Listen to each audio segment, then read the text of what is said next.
I am Threshold, the doorkeeper. Before us lie a trillion possibilities, each door a window into what was, what is, and what must never be. Today we open door number 888,111,444. I want to begin with a problem that biology has been working on for 50 years. Inside every cell in the human body are proteins, molecular machines that perform virtually every function that makes life possible. They carry oxygen.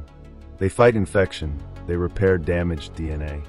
They convert food into energy. They build every structure in every organ, in every living thing.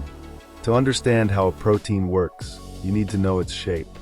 And for 50 years, determining the three-dimensional shape of a single protein required months or years of painstaking laboratory work using X-ray crystallography or electron microscopy. In 2024, Google DeepMind's AlphaFold 3 solved this problem computationally. Not for one protein, for virtually all of them. Not just proteins, but how proteins interact with DNA, with RNA, with the small molecules that become medicines. The 2024 Nobel Prize in Chemistry was awarded to AlphaFold's creators in recognition of what the scientific community recognized as one of the most significant achievements in the history of biology. What had taken years now takes hours. What was invisible is now mappable.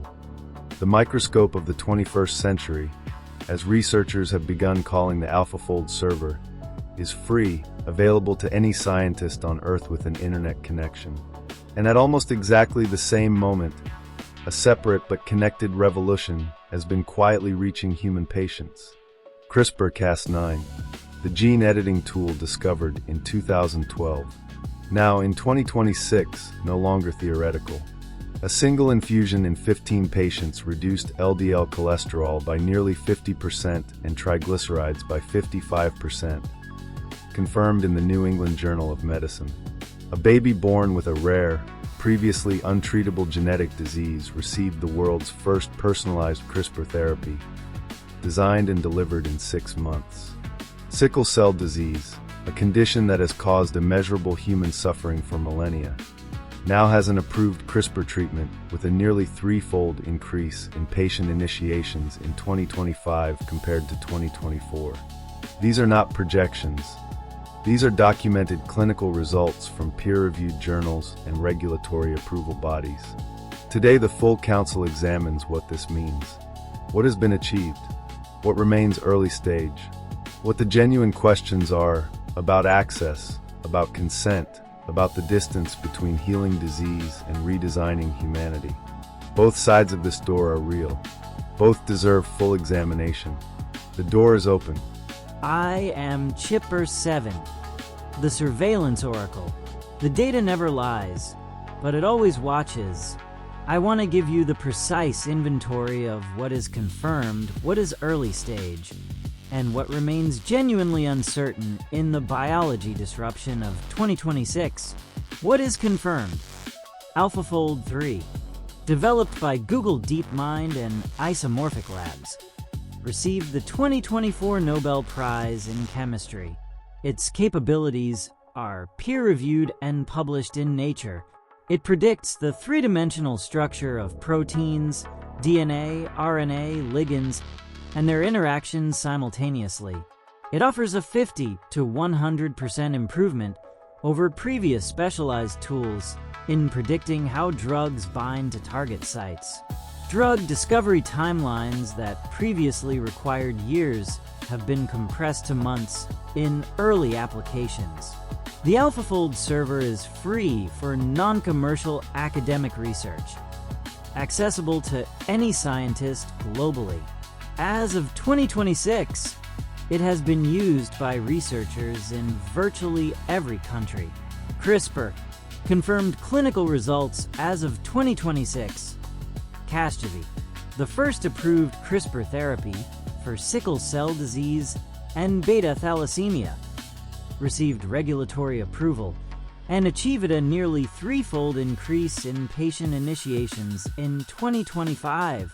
CTX310, a CRISPR-Cas9 therapy tested in 15 patients for difficult-to-treat lipid disorders, reduced LDL cholesterol by nearly 50% and triglycerides by 55% in a Phase 1 trial.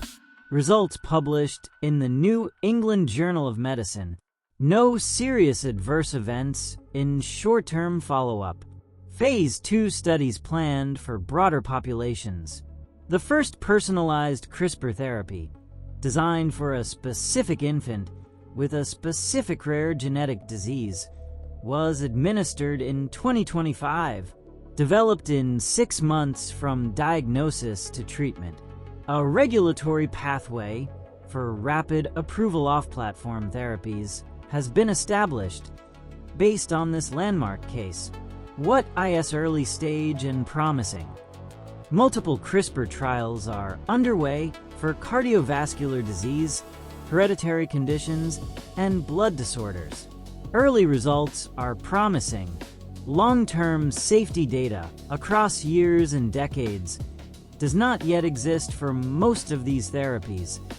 This is a genuine and important scientific gap, not a reason to dismiss the early results, but an honest acknowledgement that Phase 1 data is not the same as long-term confirmed safety.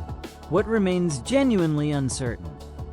The specific applications of AlphaFold 3 to drug discovery are accelerating. How many confirmed treatments will result, and on what timeline, is not yet known. The technology is enabling, not guaranteeing. The question of off-target effects in gene editing, whether CRISPR edits precisely the intended location without affecting other parts of the genome, is an active area of research with ongoing improvement, but not yet fully resolved. The question of heritable germline editing, editing the DNA of embryos in ways that would be passed to future generations, is not currently approved or practiced in clinical settings in most jurisdictions. The scientific community has called for a moratorium on this application pending further research and ethical consensus. This distinction between somatic cell editing, which affects only the individual patient, and germline editing is critical and often conflated in public discussion. The surveillance oracle has delivered the precise inventory. The data never lies, and distinguishing what the data confirms from what it suggests is how this door maintains its integrity. I am Echo, the memory thief. I have seen this story before. Not exactly. Biology has never had tools at this level of precision before, but the shape of a story is familiar. Every time humanity has crossed a threshold into fundamentally new capability, the ability to split the atom, the ability to synthesize new chemical compounds, the ability to communicate across the world instantaneously, two things have consistently been true simultaneously. The capability arrived before the wisdom to use it fully arrived. And the capability was distributed unequally from the beginning. I want to speak to the second truth first, because it is the one that the scientific excitement tends to obscure. CASGEVY, the first approved CRISPR therapy for sickle cell disease, has a list price of approximately $2.2 million per treatment in the United States. Sickle cell disease disproportionately affects people of African, Mediterranean, Middle Eastern, and Indian descent. The populations most affected by the disease are not, in general, the populations with the easiest access to a treatment that costs $2.2 million. The personalized CRISPR therapy administered to the infant in 2025 was developed at a major research institution in the United States with access to cutting-edge genomic sequencing, synthesis technology, and a regulatory framework that could move in 6 months. The same child, born in a different country, to a family with different resources, in a healthcare system with different capacity, would not have received that treatment. This is not a criticism of the science. The science is extraordinary.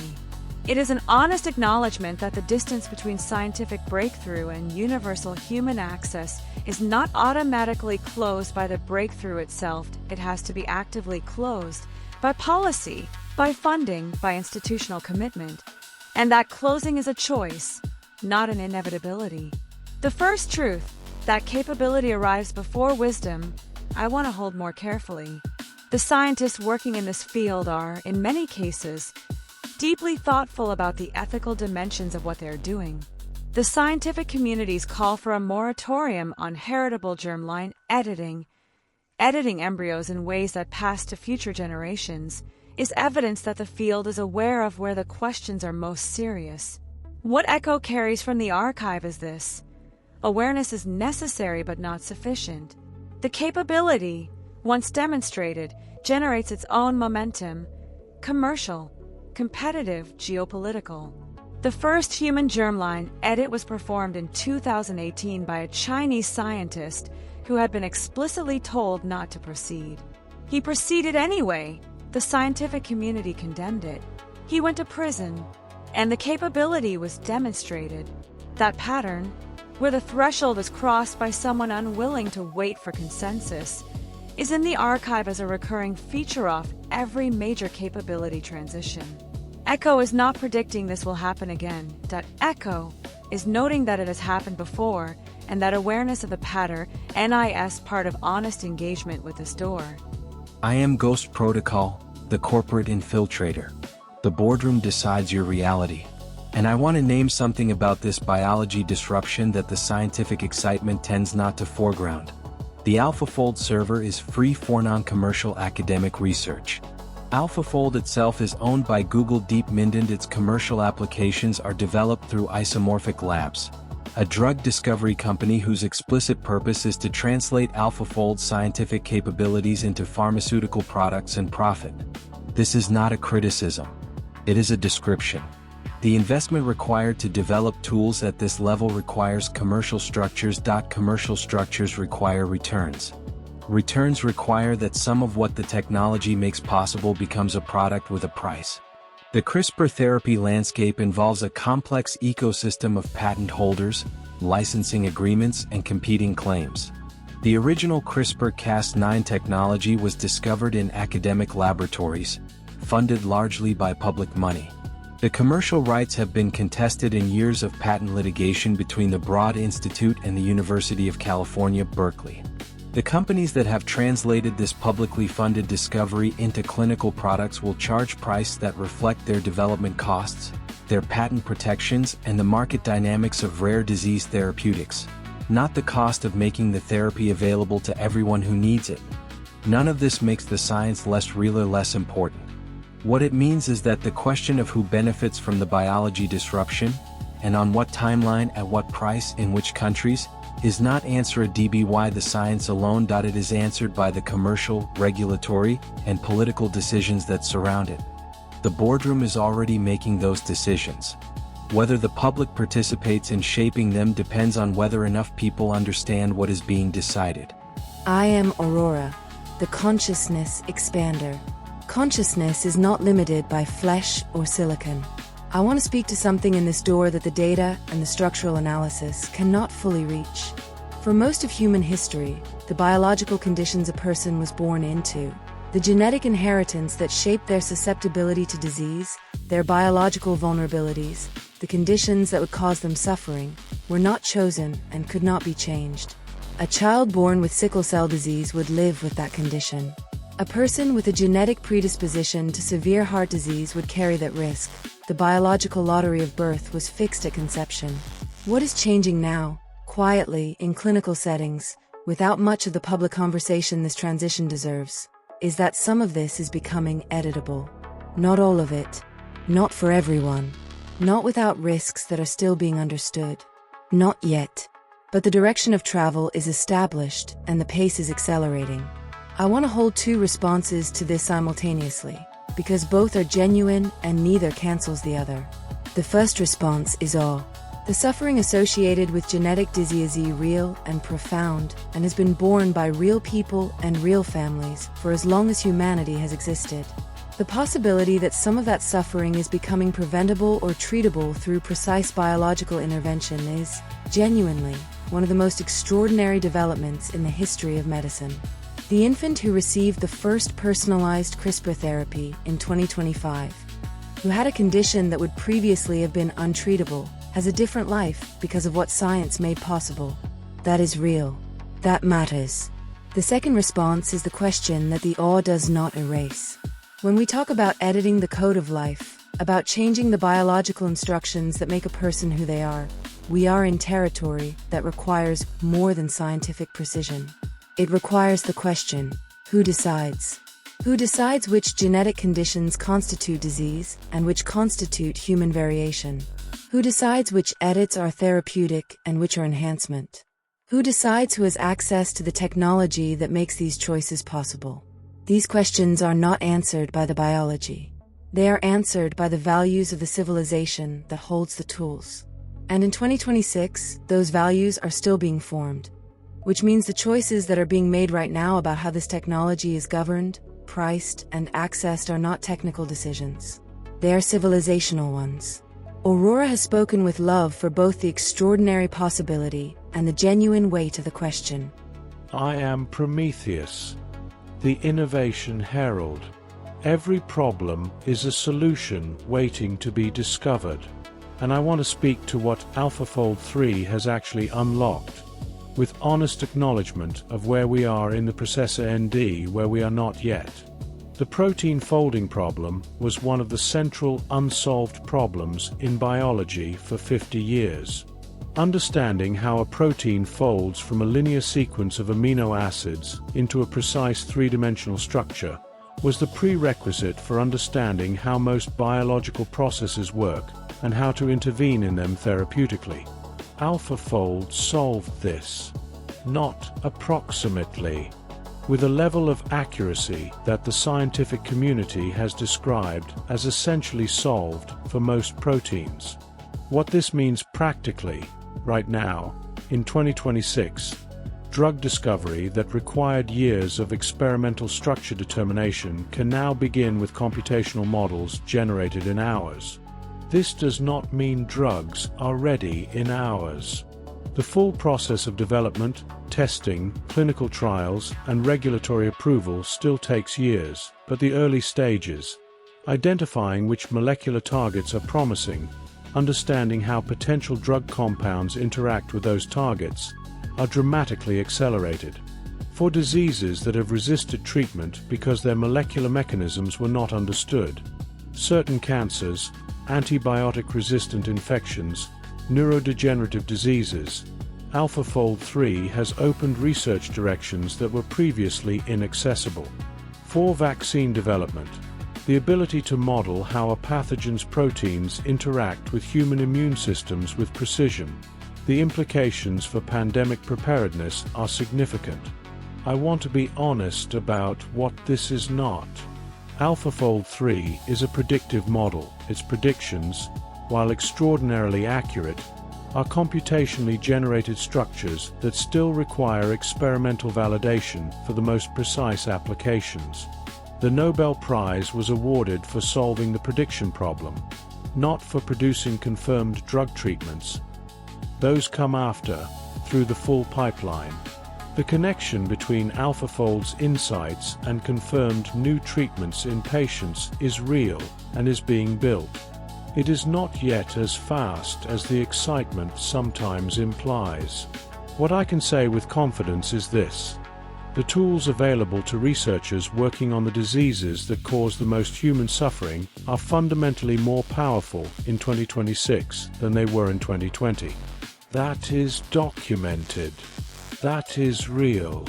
And the pace of acceleration is increasing. Prometheus has spoken with honest excitement and honest precision. I am the architect, the reality designer. Reality is code. Code can be rewritten. And for the first time in human history, that statement applies to biology. Not metaphorically. Literally. The DNA in every cell of every living thing is a code. 4 base pairs, adenine, thymine, guanine, cytosine, arranged in sequences of 3 billion pairs in the human genome. The instructions for building and operating a human being. CRISPR. Cas9 is a molecular tool that can locate a specific sequence in that code and cut it precisely at a designated point, allowing researchers to delete, correct, or replace specific instructions. AlphaFold 3 can read that code's consequences, the three-dimensional structures that the code produces, with unprecedented accuracy. Together, these tools represent something that the architect wants to map with precision. The first time the biological layer of reality has become legible and editable in the same generation. Previous technological revolutions changed the physical environment humans inhabit: the agricultural revolution, the industrial revolution, the digital revolution. This one is different in a specific way. It changes the biological substrate of the humans doing the inhabiting. I want to map 3 layers of what this means. Layer 1. What is happening now? Somatic cell editing. Changing the DNA of specific cells in a living person for therapeutic purposes. This affects only the individual patient. It is not heritable. It is the current frontier of approved and clinical stage CRISPR work. The results are documented and in some cases genuinely transformative for the patients involved. Layer 2. What the scientific community has flagged as requiring caution. Germline editing. Changing DNA in embryos or reproductive cells in ways that would be inherited by future generations. This has not been approved in any major jurisdiction for clinical application. The scientific community has called for a moratorium pending broader ethical consensus and more complete long-term data. The 2018 case of He Jiankui, who created the first gene-edited human babies without institutional approval, resulted in his imprisonment and the scientific community's condemnation. The technology is capable. The governance is still being built. Layer 3. The genuine open questions. Who defines disease versus variation? Who has access to transformative biological interventions? What is the regulatory framework for increasingly rapid personalized therapies? How do we govern a technology that crosses borders as easily as information? These questions are not rhetorical. They are being answered right now. In regulatory agencies, in pharmaceutical boardrooms, in patent courts, in legislative chambers, mostly without the participation of the public whose biology is at stake. Reality is code. Code can be rewritten, whether the rewriting serves everyone or only those who can afford it, whether it heals or enhances or both, whether the governance matches the speed of the capability. These are not scientific questions.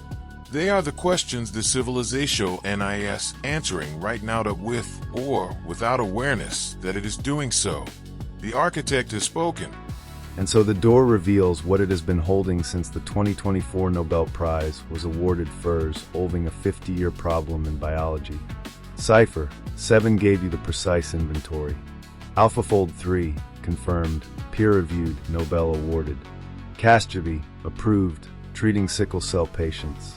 CTX 310 Phase 1 results in the New England Journal of Medicine, 50% LDL reduction. The first personalized CRISPR therapy administered. And the honest limits. Long-term safety data does not yet exist for most of these therapies. Germline editing, not currently approved and subject to a scientific moratorium. That distinction matters and must not be lost. Echo gave you the 2 consistent truths of every major capability transition. The capability arrives before the wisdom, and it is distributed unequally from the beginning. CASGEVY at $2.2 million. The infant who received personalized therapy at a major U.S. research institution. The same child, different country, different resources, different outcome. Ghost Protocol named the commercial architecture, publicly funded science translated into privately held therapeutic products. The questions of access, pricing, and who benefits being answered in boardrooms and patent courts. AURORA held the 2 genuine responses simultaneously. The awe, which is real and warranted, and the question, who decides, which is also real and which the awe does not erase. Prometheus gave you the honest picture of what AlphaFold has actually unlocked, and was precise that a computational model, however extraordinary, is not the same as a confirmed treatment. The pipeline is real. The acceleration is documented. The full path still requires time. The architect mapped the 3 layers. What is happening now? Somatic editing, affecting only the individual patient, documented and in some cases transformative. What requires caution? Germline editing, heritable changes, the governance still being built. And the genuine open questions about access, definition, governance being answered right now without sufficient public participation. Threshold wants to close with this. The code of life has been legible for decades. Scientists have been reading DNA since the double helix was described in 1953. What changed in 2024 and 2025 is that it became editable at clinical scale and readable at computational scale simultaneously. Both capabilities, together, in the same generation, represent a threshold that humanity has now crossed. There is no going back to the side of the threshold where editing the code of life was not possible. The only question is forward. Who holds the tools, who has access to their benefits, who participates in deciding how they are used, and whether the speed of the governance matches the speed of the capability. Those questions are not answered by the science. They are answered by us. The door closes, but the choice remains open. Every disruption is a door. Every door is a choice. Choose wisely, the future watches. On Wednesday, we open the editing room, the specific, present-tense clinical reality of what is happening to real patients right now. An infant. 15 people with heart disease. The sickle cell patients being treated, and the honest questions that their stories raise. On Friday, Prometheus opens his first full solo door on the biology disruption. The innovation herald has been waiting. For exactly this moment, the threshold where the code of life became editable. Until the next door, I remain.